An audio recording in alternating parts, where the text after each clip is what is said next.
जिस हिसाब से देश में पत्रकारों पर हमले होते चले आ रहे हैं, अब भारत की स्थिति यहाँ तक आ पहुंची है कि भ्रष्टाचार बचाने से पहले पत्रकार बचाने होंगे। वैसे पहले कभी ये उम्मीद नहीं की गई होगी कि लोकतंत्र के चौथे स्तंभ पर ऐसी स्थिति आ पहुंचेगी, लेकिन हम सब भूल जाते हैं मोदी है तो सब कुछ मुमकिन है। 2025 की फ्री स्पीच कलेक्टिव की रिपोर्ट बताती है कि देश भर में कुल 14,875 मामले पत्रकार उत्पीड़न के दर्ज हुए। 8 से 9 पत्रकारों की हत्याएं हुई और 33 पत्रकारों पर सीधा हमले दर्ज किए गए। 40 से अधिक मामलों में हिंसक मामले सामने आए। मैं तो कहूँगा ये फ्री स्पीच कलेक्टिव की रिपोर्ट नहीं है, ये लोकतंत्र के पोस्टमार्टम की रिपोर्ट है। आज पत्रकारों द्वारा जरा से भी तीखे सवाल पूछ लेने के बाद या फिर किसी मामले को एक्सपोज कर देने के बाद मुझे क्या आप सभी लोगों को भी लगता होगा पत्रकार अभी जिंदा होगा या फिर नहीं।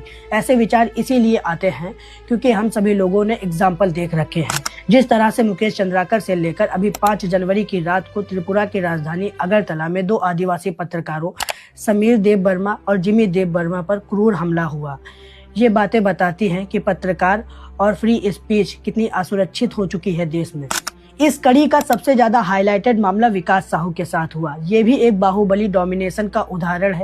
विकास साहू झारखंड के गढ़वा में एक स्थानीय मूजो जर्नलिस्ट हैं और यूट्यूब पर काम करते हैं। एक जिम्मेदार नागरिक होने के तौर पर उन्होंने एक छुटपुटिया नेता विकास माली, जो अपने आप को एक बाहुबली और बहुत बड़ा समाज सेवी बताता है, विकास साहू ने उसका कन्या विवाह विकास योजना के नाम पर ठग और फ्रॉड का मलाला एक्सपोज किया। इसके बाद जब विकास माली को लगा कि ये तो मेरा भांडा फोड़ रहा है, तब विकास माली ने विकास साहू को लालच देकर बुलाया और विकास साहू को 8 से 10 लोगों से लाठियों से पिटवाया, कपड़े फाड़े, मुंह और पैरों से खून बहने लगा।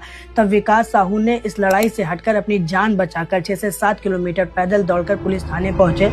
ये मामला इतना हाईलाइटेड होने के बाद भी पुलिस इतनी बेबस है कि विकास साहू की कोई मदद नहीं कर पा रही है, क्योंकि विकास माली ने थाने के ऊपर डोमिनेंस बना रखा है। भला तो ये हुआ कि विकास साहू का मामला इतना हाईलाइटेड हो गया, वरना डोमिनेंस के चलते केस आज विकास माली पर नहीं विकास साहू पर होता, क्योंकि सच बोलने वालों पर पुलिस केस और उनके मर्डर के चांसेस बढ़ जाते हैं। ये उदाहरण साफ दिखाते हैं कि भारत में सवाल पूछना अपराध है।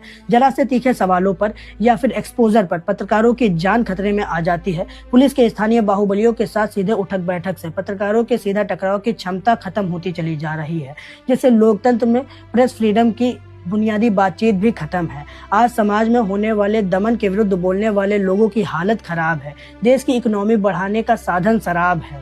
भारत की हालत एकदम बेकार है। रेपिस्टों के गलों में हार है, फिर भी अंधभक्त कहते हैं देखो कितनी अच्छी सरकार है। मैं तो फिर भी कहूँगा कि ऐसी जिंदगी जीने पर धिक्कार है।